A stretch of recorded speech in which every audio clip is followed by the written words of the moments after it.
thank you for what you're doing. No, Everybody who's willing to run. Thank you, man. You know, information is Yeah, important. why don't you, what time do you need to be done by, Pat?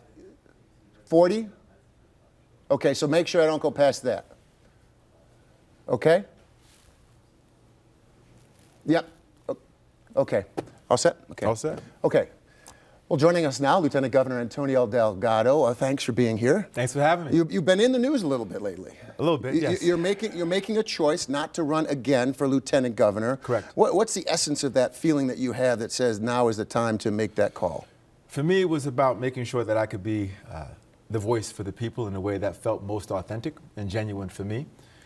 I was independently elected by the people, and given the stakes that we're enduring right now, given the chaos that we're experiencing both at the federal level and a lot of the pain and stress that people are feeling across New York, I wanted to try to figure out how I can meet that moment on my own terms and speak for myself and make sure that when I speak, people know that I'm speaking based on what I believe, based on what I am hearing from the people, based on the pain that I'm connecting with as I make my way around the state. So for me, it was about trying to make sure that in this critical moment where we know so much is on the line, I could be the best leader that I can be. Does that mean you're running for governor? No, what it means is right now in this moment, we're the leaders who can give voice to the people who are struggling. People like right here in Syracuse, where we have the highest child poverty rate of the largest cities in the country. 45% of our children are living in poverty. How are we going to lift them up? How are we going to invest in those communities? People can't afford housing, they can't afford health care. What are we doing? As we know there are cuts coming down the pipeline at the federal level with Medicaid and with SNAP and with education, we've got to dig in here in New York. And I feel like I have a responsibility with a platform to make sure that we elevate these issues and not leave communities behind. Right now, not in the future, right now. I've done a lot of reporting on the concentrated poverty in Syracuse and how it impacts the schools too, which in essence are segregated schools in today's world. Yet we have a county that, suburbs included, is fairly well off. Mm-hmm. How do we blend those lines between city, county, suburb, small town in New York State, which seems to be a chronic problem, whether it's Rochester, Syracuse, Albany, Buffalo, any of those upstate cities? I was a kid that grew up in Schenectady, working class family, parents worked for General Electric. They always told me that education was going to be the great equalizer for me, the gateway to opportunity. I don't think it's like that anymore. You don't get that shot like you used to get it when you were a young kid growing up in America. You just don't. And the problem is, even though we have a commitment to education, we say, the numbers don't add up. We put way too much pressure on property taxes. That creates deep inequity across systems. So the gap between some kids who are being educated in our state and others continues to grow. So as that gap grows, the opportunities for those at the bottom of that gap shrink. The state needs to do more to help offset the reliance and the burden that we are putting on property tax payers. It shouldn't be like that. It creates deep, systemic, persistent inequities across a system that is meant to create actual equality. We have to actually tackle the structural realities of how we fund our educational system if we really want to penetrate it and uplift all our communities, no matter where you start here in New York. Let's talk about Washington. We know that the news today was quite dire, historic even, between President Zelensky and President Trump. What does that session in the Oval Office today that you've watched and listened to say about where we are in terms of relationships of states to Washington, the leadership you're seeing in Washington, and how it then can impact a New York State? What happened in the Oval Office today was a window into a destructive energy that is overtaking the country, that is overtaking the world.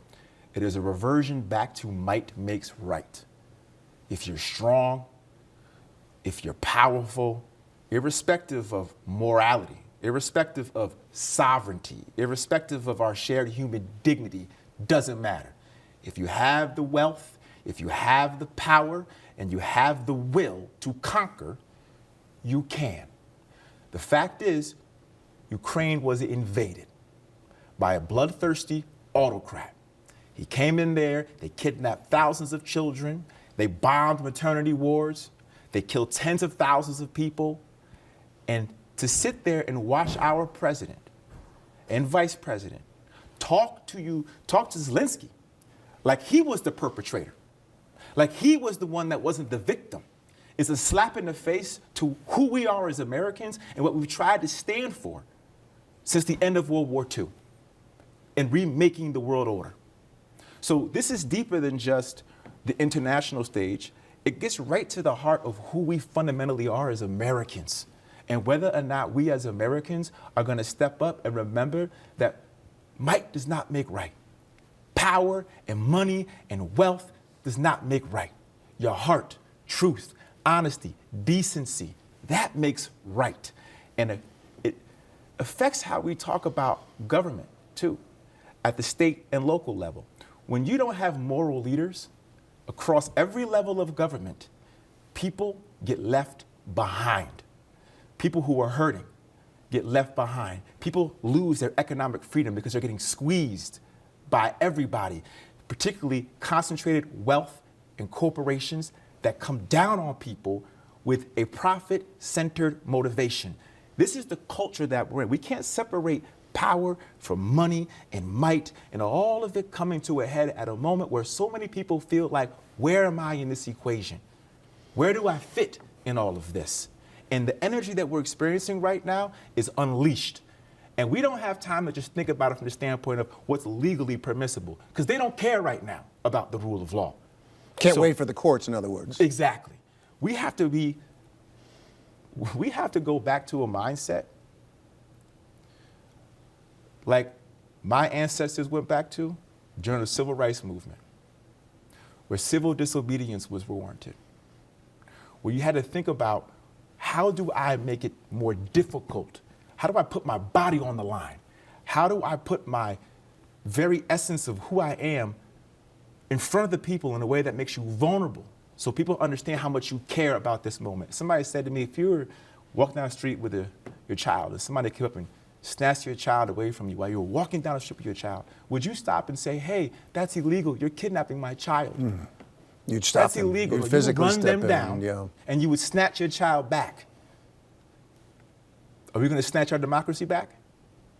Is there a vacuum of leadership on that front then too, right now? In maybe it's a vacuum that's pulling towards D.C., but is there a vacuum of leadership in our own backyard here? Yeah. I think that,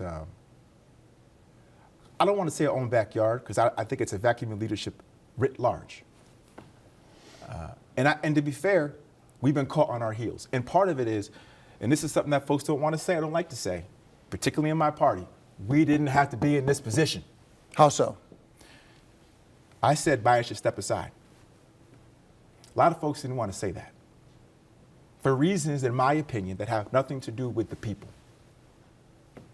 Party politics, party hierarchy, maintaining relationships within the party as opposed to maintaining a relationship with the people.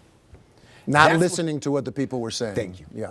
Losing that connection to what the people told us they're ready to move on, past Trump and past Biden. And I love Biden. I do.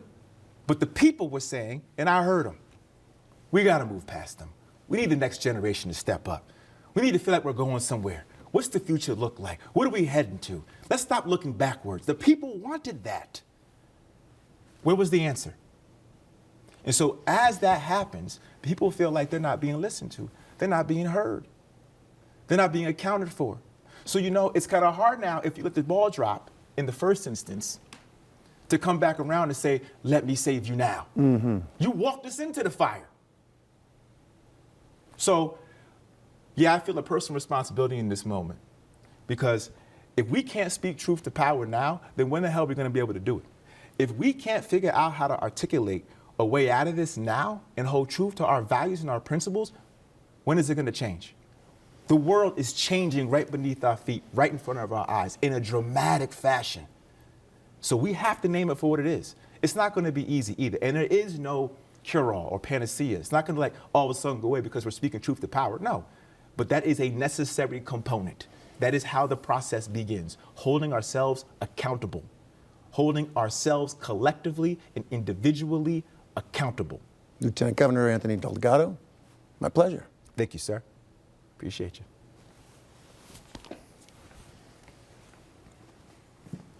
Okay, now we're going to